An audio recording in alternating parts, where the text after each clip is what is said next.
Hello there, ladies and gentlemen. Today we're going to go ahead and work with the Fillet Tool.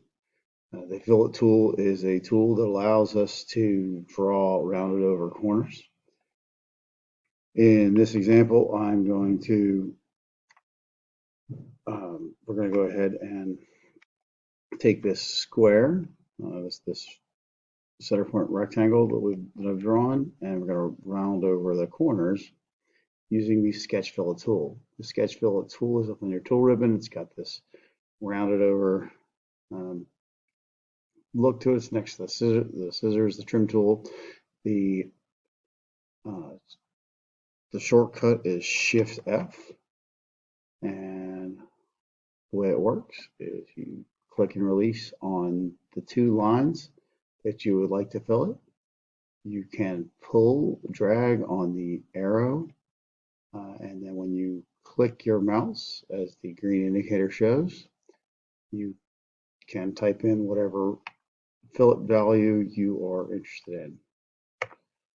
If the fillet value you put in is too big, you'll get a weird feature like that.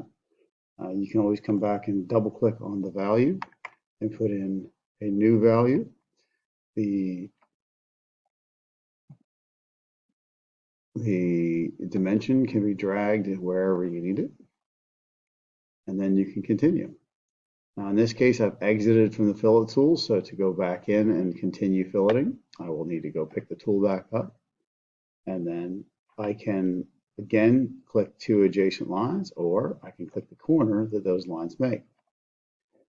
Now in this case, I've kept the fillet tool active by using the enter key to finish my dimension, and I've double clicked to set the fillet.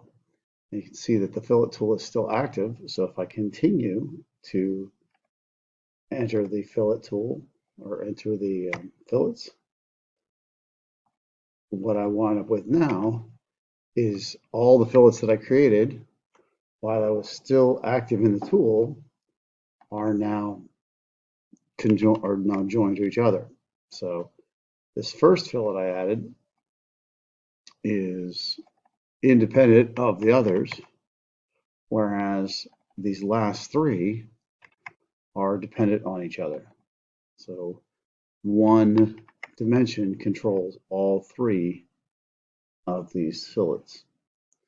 And in this case, this fillet is controlled by this dimension, and it controls no other.